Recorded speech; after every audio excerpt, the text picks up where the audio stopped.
Olá pessoal, tudo bem? Vamos dar continuidade aos nossos estudos sobre títulos de crédito, tendo como tema de hoje as notas promissórias.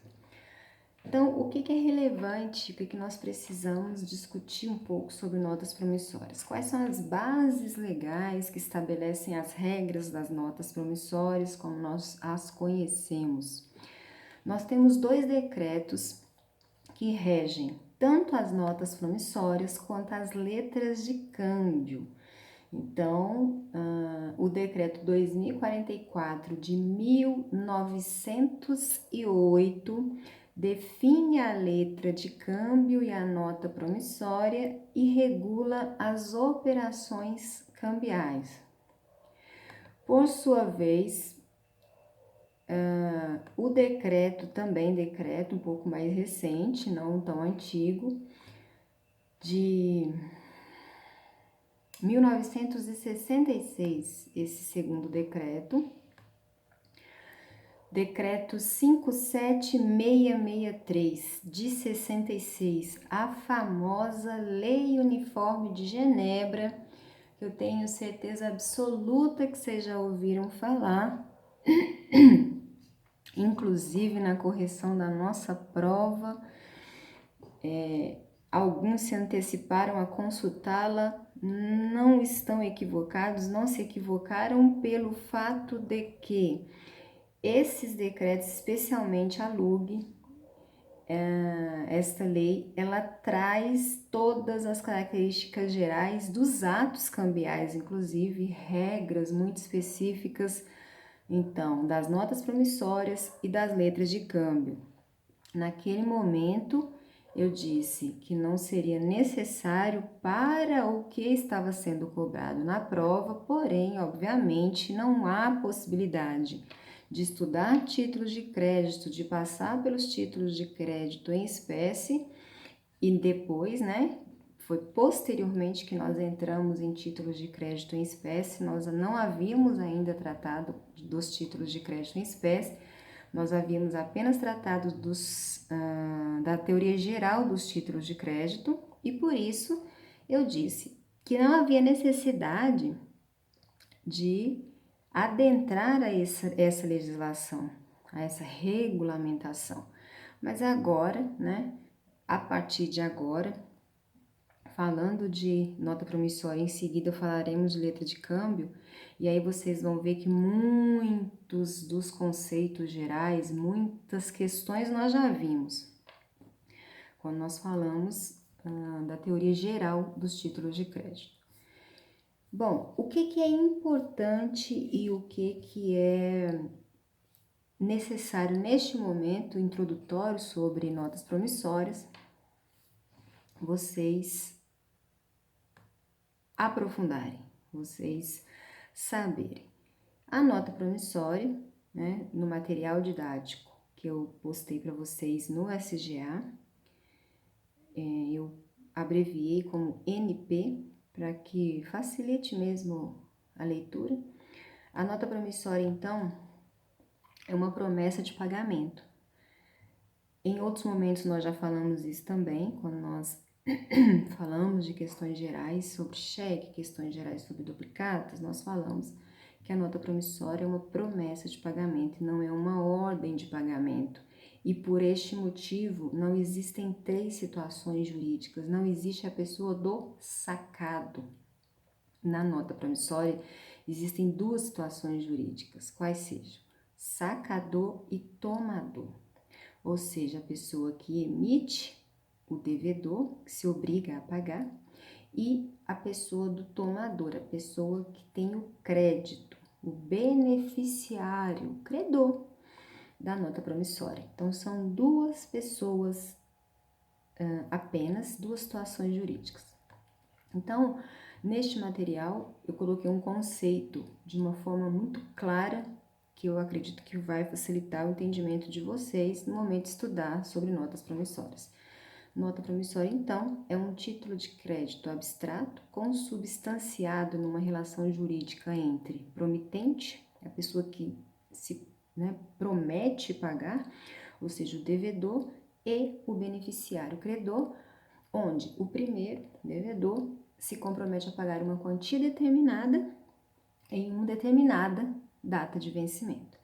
Então, para que a nota promissória seja entendida e caracterizada como um título de crédito, como uma nota promissória, ela tem que observar determinados requisitos que são essenciais e que são estabelecidos por essas normativas que eu acabei de citar, pelos 2 decretos.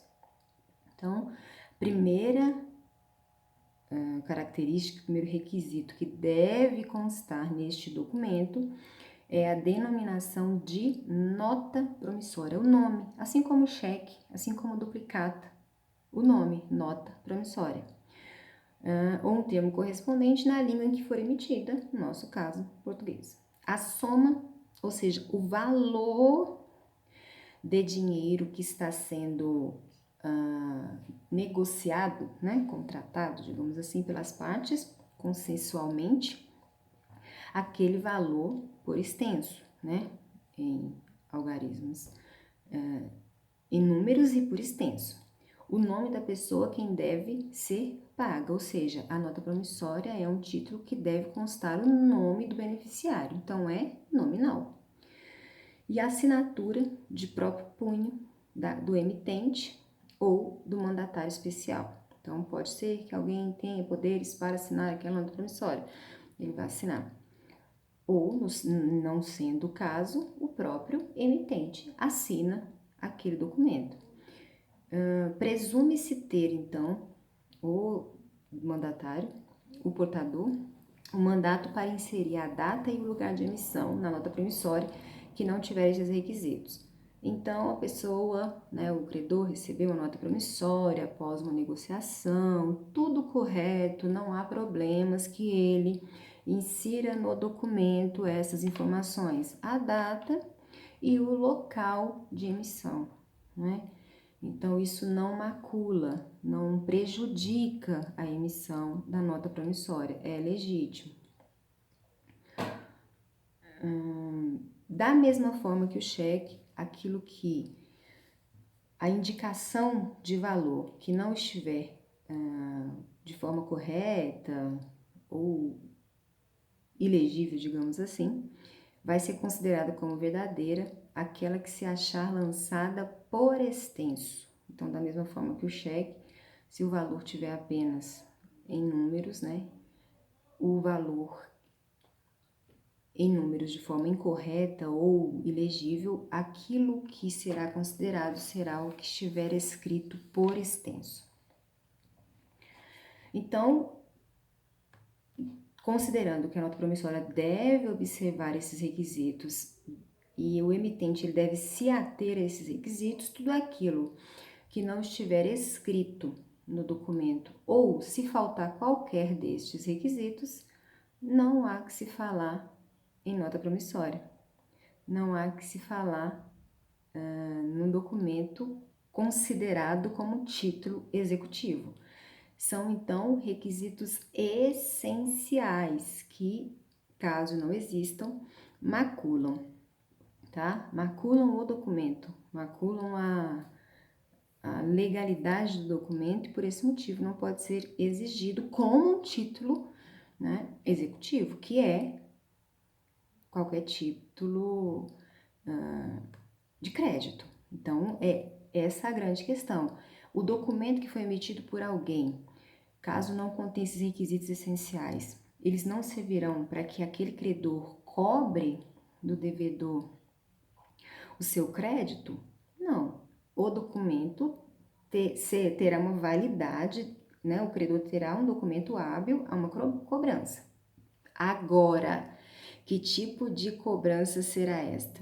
Será uma execução judicial? Não. Não poderá ser execução porque, faltando qualquer deste requisito, não haverá que se considerar o documento como um título de crédito e, por esse motivo, não há possibilidade de executar. Mas o credor poderá cobrar através de ação de cobrança, através de outros meios, né? Outros tipos de ação para ter o seu crédito satisfeito. não ação de execução, em razão de que, não havendo qualquer desses requisitos, não é considerado aquele documento como título de crédito, como uma nota promissória. Os requisitos essenciais, então, são considerados lançados ao tempo da emissão da nota promissória, tá? É uma observação. E ela pode ser à vista, a dia certo ou a tempo certo de data.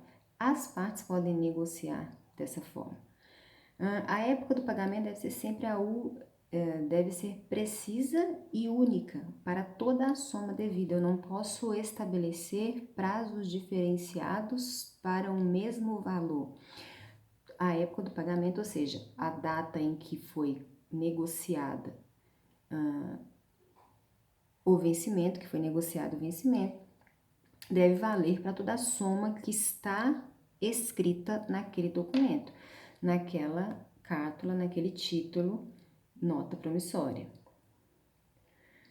Bom, com relação às características gerais, o único ponto que falta ressaltar é que são aplicáveis à nota promissória, com as modificações necessárias, obviamente, todos os dispositivos relativos à letra de câmbio, exceto os que se referem ao aceite e às duplicadas. Por quê? Na nota promissória não é possível aceite. É possível ter avalista? É. Inclusive, se vocês observarem o documento nota promissória, do lado tem um local onde é possível me comprometer como avalista, mas a nota promissória não permite aceite, né? Até porque ela já é uma ordem, ela já é uma promessa de pagamento, não uma ordem de pagamento, ela é uma promessa de pagamento, e neste sentido a relação é apenas entre o sacador e o tomador. Como eu disse, não há a figura do sacado, tá bom, pessoal? Então, com relação às características gerais da nota promissória e esses requisitos essenciais, essas são as observações, né, iniciais que eu gostaria de fazer. Eu gostaria que vocês se atentassem a esse material que foi disponibilizado no SGA, que vocês façam a leitura, um material pequeno, um material de apenas 4 folhas, no horário da nossa aula. Então, façam a leitura desse material, vejam se tem alguma dúvida. Na próxima aula eu dou continuidade ao nosso estudo, né, entrando em algumas minúcias e algumas outras nuances, para que a gente consiga concluir esse estudo sobre notas promissórias e darmos sequência aos demais títulos de crédito. Tá bom, pessoal? Até mais. Tchau, tchau.